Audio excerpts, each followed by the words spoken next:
Chapter 15, question 7 says olive oil is monounsaturated, whereas butterfat is saturated. Why does olive oil have a lower melting point than butter? A low melting point really means, it's another fancy way of saying that it is a liquid. It becomes a liquid at a lower temperature. If you put olive oil in the freezer, it'll become a solid, but by the time it gets to room temperature, it will melt to a liquid. So low melting point is a liquid, and butter has a higher melting point, and so it would be considered a solid, right? And you see that from experience. Okay, so why is this happening? Well, we can organize our thoughts. We'll have butter here, butter, fat. The difference between a fat and an oil is that a fat is solid at room temperature and an oil is liquid at room temperature. But they're both nonpolar biological molecules, and so lipids. So butter is saturated.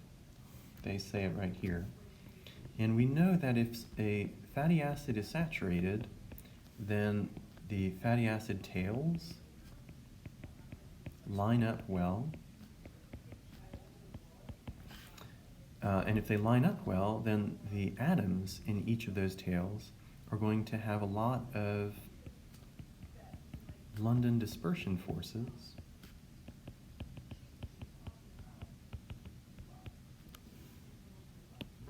attracting them to each other. Remember that a London dispersion force happens when if you have an atom, there's no guarantee the electrons are all going to be on one side of the atom, or are going to be evenly spaced. They could all be on one side of the atom for a fraction of a second. Electrons have a negative charge, and so if they're all on that one side of the atom, that side of the atom is going to be slightly negative. And the other side of the atom, where they're missing, is going to be slightly positive. That could happen to another atom at the same time, right next to it. All the electrons are on one side, so that side is slightly negative, and the other side is slightly positive, and this is only happening for a fraction of a second. But for that fraction of a second, the slightly negative end and the slightly of one atom and the slightly positive end of the other would attract each other, and that attraction is a London dispersion force. Another name for that is a van der Waals interaction. You might see that in anatomy and physiology, but they're the same thing. They're the only attraction between nonpolar molecules. And so they can only happen, though, if the two atoms, here atom 1 and 2, are close to each other. If they're far away, then they won't feel each other's charge. So it's really important that they line up well. If the fatty acid tails line up really well, then all the atoms are really close to each other, and you get lots of these London dispersion forces. If there are a lot of attractive forces between the molecules, then the molecule tends to be a solid at room temperature.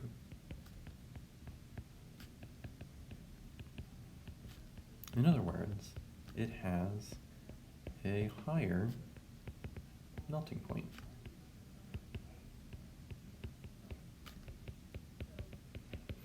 That's for butter. For olive oil, the case is exactly the reverse. It's unsaturated, they tell us here in the problem. Monounsaturated just means it has one double bond in the fatty acid tail. But it's unsaturated, and so the tails don't line up very well.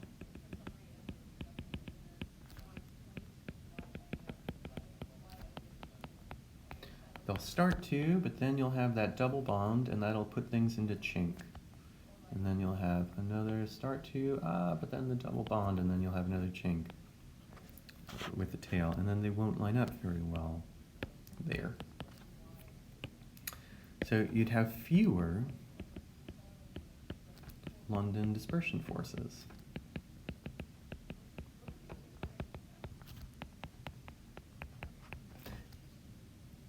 And that means that the molecules don't stick together as much, and so they're liquids at room temperature.